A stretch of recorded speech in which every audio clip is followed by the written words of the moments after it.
Julian Croft was exhausted, not the bone-deep weariness that comes from a 16-hour workday, but a profound exhaustion of the soul.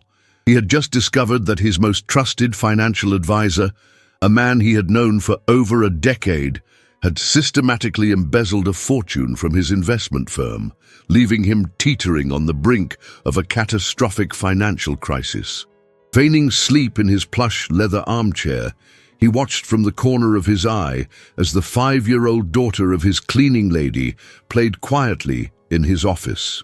Her name was Mia, and she often accompanied her mother, Isabella, when school was out. The vault behind his desk was intentionally left ajar, a calculated test born of his newfound cynicism. Inside, his last emergency reserves were on full display. Stacks of cash and a few small gold bars, everything that stood between him and utter collapse. In his moment of despair, Julian wanted to see if he could trust anyone. He wanted to confirm his darkest suspicion that everyone had a price. The little girl, Mia, wearing a pair of tiny yellow cleaning gloves her mother had given her so she could help, toddled over to the open vault. Julian held his breath, his heart a cold, hard knot in his chest. He expected to witness a small, furtive theft, a confirmation of his bleak worldview. But the child did something completely unexpected. Mia peered into the vault, her small brow furrowed in concentration. Then, with a seriousness that was almost comical in a child so young, she began to carefully organize the contents. Her small, gloved hands worked with a surprising precision, straightening the stacks of bills, arranging them by denomination. She counted softly to herself, a quiet, melodic whisper. When she was finished, she gently pushed the heavy door of the vault until it clicked shut. Then she turned back to her task of wiping down his desk with a small cloth, humming a nursery rhyme. "Mommy, I organized everything nicely for Mr. Croft," she said to her mother, Isabella, who was cleaning a nearby bookshelf. Isabella turned quickly, a look of alarm on her face. "Mia, you know you're not supposed to touch the boss's things." "But Mommy, it was all messy," Mia explained. "Mr. Croft will be happy when he wakes up." Julian remained perfectly still, his eyes closed, but his heart was racing. This child, this little girl, had organized his money instead of taking a single dollar.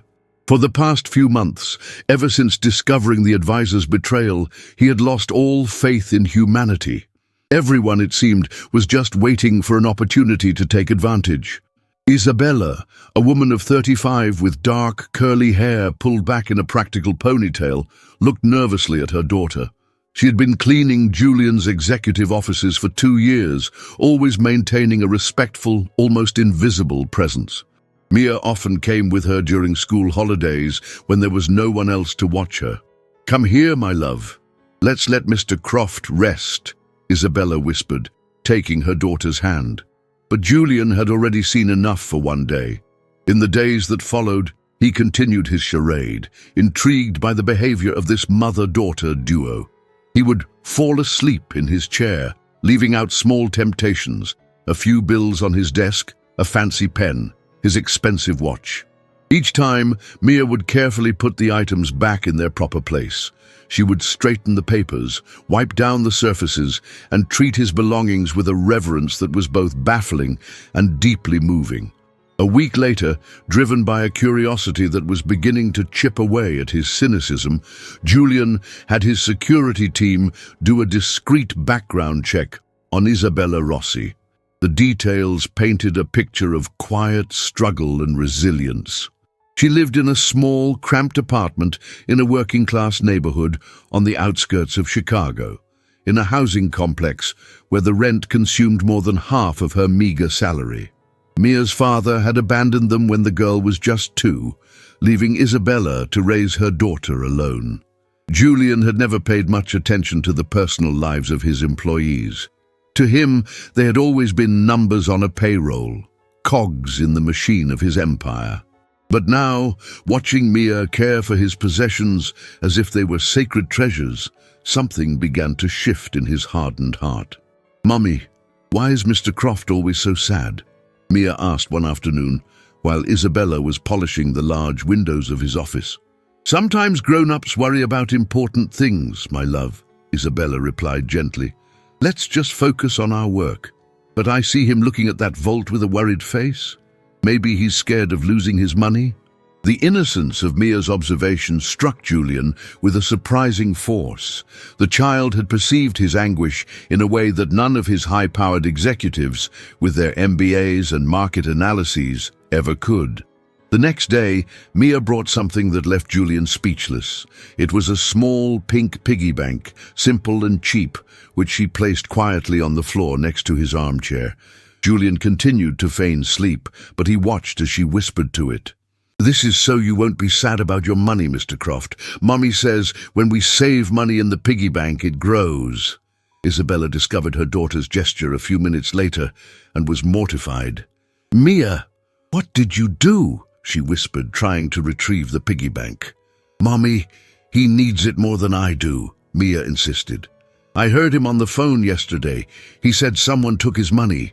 A lump formed in Julian's throat. This 5-year-old child had perfectly understood his predicament. He slowly opened his eyes, pretending to have just woken up. Good afternoon, Isabella. Mia. Isabella's face flushed with embarrassment. Mr. Croft, I am so sorry for Mia's boldness. She shouldn't have... There's no problem at all, Julian interrupted, picking up the piggy bank and examining it carefully. It's a very beautiful gift. You can keep it, Mia said with a shy smile. I have another one at home.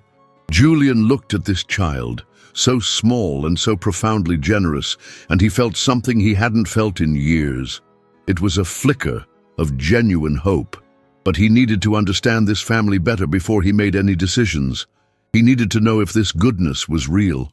Over the next few weeks, Julian began to discreetly investigate the lives of Isabella and Mia, not out of suspicion anymore, but out of a growing fascination with how two people could maintain such kindness in the face of hardship. He discovered that Isabella worked 2 jobs. In addition to cleaning his corporate offices, she cleaned a small medical clinic in the evenings. Mia often accompanied her, doing her homework in a chair in the hallway while her mother worked. He learned that the little girl had learned to count money by helping Isabella sort coins to pay the bills. That's why she had organized the cash in his vault with such practiced skill. To Mia, organizing money was a form of helping, a loving act she had learned from watching her mother. Julian also found out that Mia suffered from asthma, a condition that required expensive medication. Isabella often went without things for herself to ensure her daughter always had her inhalers, and yet she had never asked for a raise, never missed a day of work, never complained. One afternoon, while asleep in his chair, Julian overheard Mia talking to her small, handmade rag doll. You know, Rosie, she whispered to the doll, Mommy says the boss is sad because someone took his money. When I grow up, I'm going to work really hard and help sad people like him. Mommy says work is good because it means you're helping others. Julian felt the sting of tears in his eyes. This child saw work not as a burden, but as a way to contribute, to help. She was learning values that many adults, including himself, had long forgotten. He decided to secretly increase Isabella's salary, instructing the HR department to classify it as a cost of living adjustment for her category. But Isabella, ever meticulous, noticed the difference immediately. Mr. Croft, there's been a mistake on my paycheck. I was overpaid, she said, seeking him out in his office, holding the pay stub. There's no mistake, Isabella. It was a well-deserved raise for your excellent work. But, sir, I can't accept charity. I've always paid my own way. Isabella's pride, which would have irritated the old Julian, now struck him as admirable. He understood that it was this very pride that had raised a child as special as Mia. The situation grew more complicated when Mrs. Albright, the owner of the apartment complex where Isabella and Mia lived, showed up at his office. She was a stern-faced woman in her 50s with a loud, firm voice. I'm here to talk to Isabella about the back rent, she announced without preamble. Isabella, who was in the middle of cleaning, went pale. Mrs. Albright, you didn't have to come all the way down here. 3 months overdue, Isabella. I have a mortgage to pay too. If you don't have it by Friday, I'll have to ask you to leave. Julian watched the scene unfold from his office doorway. Isabella tried to maintain her composure, but her hands were trembling. Mrs. Albright, I promise, by Friday. Promises don't pay my bills, Isabella. You've made promises before. Mia, who had been playing quietly in a corner, walked over to her mother and took her hand. Mommy, is everything okay? Isabella forced a smile. Yes, my love. Mrs. Albright and I are just talking. Mrs. Albright looked at the child, her expression a mixture of irritation and a flicker of pity. Isabella, I like you and the girl, but business is business. I can't make exceptions. After Mrs. Albright left, Isabella sank into a chair, trying to hide her silent tears from Mia. But the little girl noticed. Mommy, why are you crying? It's nothing, sweetie. Mummy's just a little tired. Julian could no longer remain silent. He walked over to them. Isabella, let me help. No, Mr. Croft, this is not your problem. Of course it is. You're my employee and I don't accept charity, Isabella interrupted firmly. It's not charity. It's an advance on your salary. Mr. Croft, with all due respect, she said, her voice shaking, 3 months' rent is more than I make in a year. I know what you pay me. Julian fell silent, realizing she had already done the math. She knew he was offering far more than a simple advance. Mommy, Mia said, tugging on Isabella's skirt. You always teach me that when someone offers to help, we should say thank you. Why aren't you thanking Mr. Croft? The child's words landed in the tense room like a bombshell. Isabella looked at her daughter, then at Julian, her pride warring with her desperation. Mia, it's more complicated than that, my love. But Mommy, Mr. Croft seems like a good person, and he's offering to help just like you taught me to. Julian knelt to Mia's level. Mia, your mother is right to want to support herself. It shows how strong and hard-working she is. But sometimes, accepting help is also a smart way to be strong. Isabella took a deep breath. Mr. Croft, if you lend me the money, I will pay back every single cent. You can deduct it from my salary, even if it takes years. I accept, Julian replied immediately. He saw the fierce, unbreakable dignity in her eyes and knew he had to honor it. But I want everything in writing. A contract, interest, the works. He smiled. He knew that for Isabella, the formality of a loan was the only way she could accept his help without sacrificing her pride. Her character was even more admirable than he had imagined. Don't worry, he added. I'll have my legal team draw it up. In the following days, Julian had a fair loan agreement drafted, with a low interest rate and affordable monthly payments that Isabella could realistically manage. She read every line carefully before signing. Thank you, Mr. Croft. You will see that I am a woman of my word. I already know that, Isabella, he replied. With the rent situation resolved, the atmosphere in the office became lighter. Mia was back to her cheerful self, and Julian found himself looking forward to the days when she and her mother were there. One day, Mia approached him with a drawing. I made this for you, she said, handing him a piece of paper with colorful crayon figures. Julian looked at the drawing. It showed a man sleeping in an armchair, an open vault, and a little girl organizing stacks of money.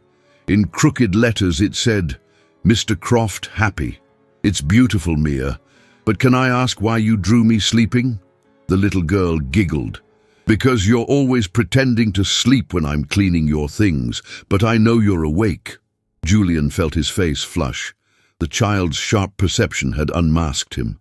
How did you know? When people are really asleep, they make little noises with their nose, she explained. You don't. Isabella looked from her daughter to Julian, her eyes wide with surprise. Mr. Croft, you were watching us?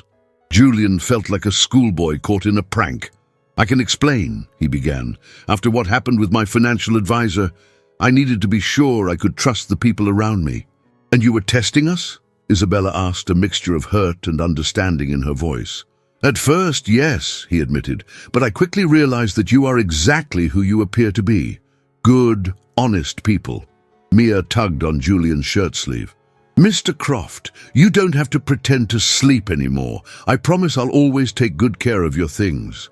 The innocence of her promise touched Julian deeply. This child was offering him her unconditional trust, even after knowing he had tested her honesty. Isabella, on the other hand, was still processing the revelation. Mr. Croft, I understand why you felt the need to be cautious after what happened, but it hurts to know we were treated like suspects. Isabella, I apologize, Julian said sincerely. You never gave me any reason to doubt you. The problem was with me, not with you. Mommy, Mia interrupted. Mr. Croft said he's sorry. You always teach me that when someone apologizes from the heart, we forgive them. Isabella looked at her daughter, then at Julian. She saw the genuine remorse in his eyes. All right, Mr. Croft, she said, but from now on, I want honesty between us. Agreed, Julian replied, extending his hand. Isabella shook it, sealing a new kind of relationship between them. In the weeks that followed, the dynamic in Julian's office suite transformed completely. He no longer needed to feign sleep. He found himself engaging in open conversations with Isabella and Mia, discovering aspects of their lives that impressed him more and more. He learned that Mia's precocious sense of responsibility came from years of helping her mother manage a tight budget. It was Mia who would sort the coins for the laundromat, who would help Isabella make the grocery list, carefully calculating if they had enough for the week. This early burden had forged an unusual maturity in the little girl. Mr. Croft, Mia said one afternoon, looking up from her coloring book. Why do you keep so much money in that big metal box? That's my emergency fund, Mia, for difficult times. Aren't you afraid someone will take it? Julian thought about the question. Since discovering Mia's profound honesty, he hadn't once worried about the security of the vault when they were around. No, he said, meeting her curious gaze. When you two are here, I don't worry. Why? Because I trust you. The smile that lit up Mia's face was worth more than all the gold in the vault. Isabella, watching the exchange, approached them. Mr. Croft, may I ask you a personal question? Of course, Isabella. Why have you never married, never had children? The question caught Julian off guard. He never discussed his personal life with employees. I was always too busy with the business, he said, the answer sounding hollow even to his own ears. I suppose I never met the right person, or perhaps I never gave myself the chance to. That's a shame, Isabella said with genuine sincerity.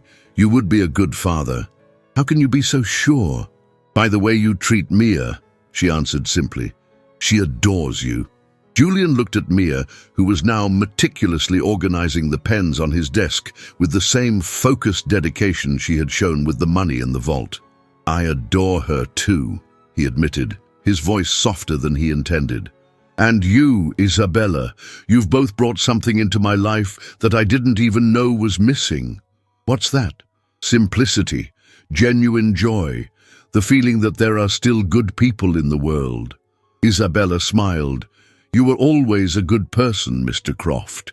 You were just hurt by your advisor's betrayal. Their conversation was abruptly interrupted by the arrival of a man at the office door.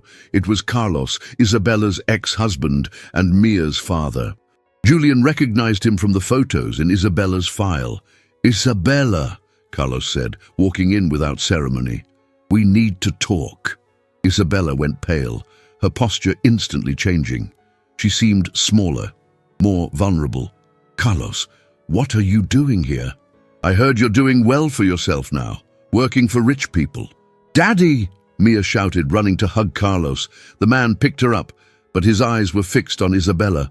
Hi, Princess. Is Daddy going to stay forever this time? Mia asked, her eyes shining with hope. Carlos glanced at Isabella before answering. That depends on your mother. A cold anger began to build inside Julian. It was obvious that Carlos had shown up because he smelled money. Isabella, who is this gentleman? Carlos asked, gesturing toward Julian. He's my boss, Mr. Croft. A pleasure, Carlos said, extending a hand to Julian with a false smile. I'm Carlos, Mia's father and, well, Isabella's ex-husband. But that could change. Julian shook his hand firmly, his eyes measuring the man.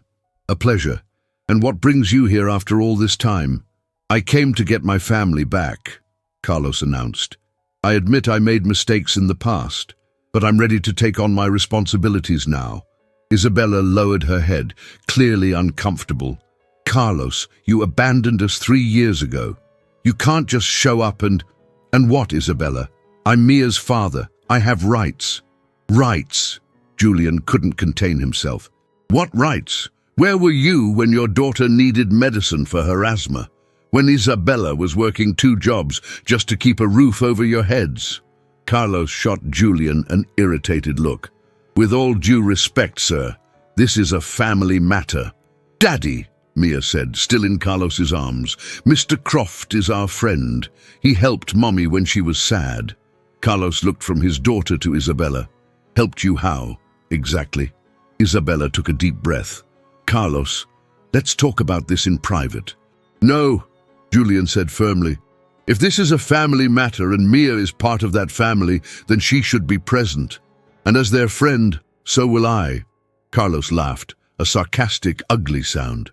Friend? A boss isn't friends with his cleaning lady. He must be expecting something in return for all this help. The insinuation made Julian furious, but it was Isabella who responded, her voice shaking with anger. Carlos, you have no right to come here and insult the one person who helped me when I needed it most. Mr. Croft is an honorable man. Honorable, Isabella? You were always so naive. Rich men don't help poor women out of the kindness of their hearts. Mia began to squirm in her father's arms. Daddy, why are you being mean to Mr. Croft? He's nice. Be quiet, Mia. This is grown-up talk. The harsh way he spoke to Mia made Julian see red. Don't talk to her like that, he said, stepping forward. You don't command my daughter, and you have no right to treat her poorly, Julian countered. Isabella stepped between the 2 men. Enough! Carlos, leave, now. I'm not leaving without Mia. Mia stays with me. You lost the right to make decisions for her when you abandoned us. Carlos put Mia down and took a threatening step toward Isabella. You'll regret challenging me, Isabella. I have legal rights to Mia. Julian placed himself between Carlos and Isabella. She told you to leave. And who are you to kick me out? Just because you have money, you think you can run everyone's lives. I don't need money to recognize a coward when I see one. Carlos clenched his fists, but saw that Julian wouldn't back down. He was a taller man, and he was clearly prepared to protect Isabella and Mia. This isn't over, Carlos snarled, heading for the door. Isabella, you'll be hearing from my lawyer. After he left, Isabella collapsed into a chair, trembling. Mr. Croft, I'm so sorry about this. I never imagined he would show up. Don't apologize. You've done nothing wrong. Mia walked over to her mother, confused. Mommy, why was Daddy so angry? Isabella hugged her daughter, unsure how to explain. Sometimes, my love, grown-ups get confused. Is he coming back? Isabella looked at Julian, who knelt to Mia's level. Mia, your mother and I will do everything we can to protect you. Can you trust us? The little girl nodded. I can. You're my real friends. In the weeks that followed, Carlos's threat hung over Isabella like a dark cloud. She consulted a legal aid lawyer who explained that, legally, Carlos did have parental rights, even after abandoning the family. What can I do? Isabella asked Julian during one of their now routine conversations. We'll hire the best family law attorney in Chicago, Julian stated.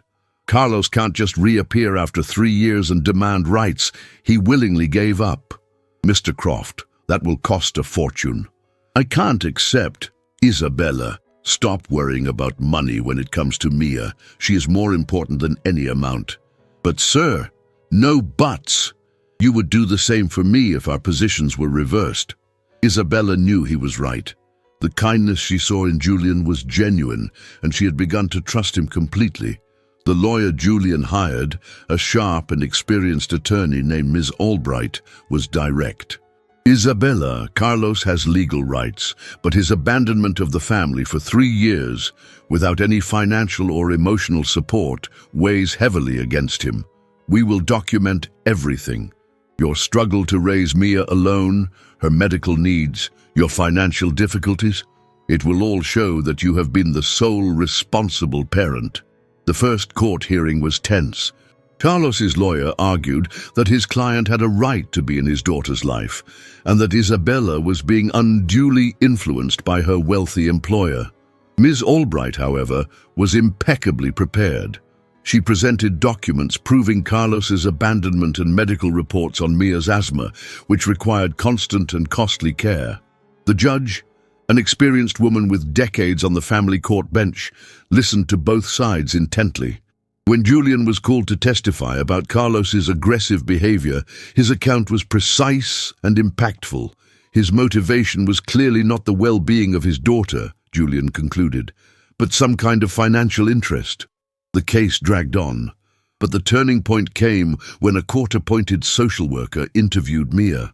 The report was devastating for Carlos's case. It stated that Mia was thriving in a stable, loving environment with her mother, and that she expressed fear and confusion when asked about living with her father. She spontaneously referred to Julian as her best friend who makes mommy happy. A few days before the final verdict, Carlos showed up at Julian's office again, this time alone and without his lawyer. He looked defeated. "Croft," he began, "I know you think I'm a scumbag, and maybe you're right. The truth is, I was broke. And when I heard Isabella was being helped by a rich guy, I thought I could get something out of it." He sighed. "But I saw them leaving the park the other day. Mia was laughing, looking so healthy and happy.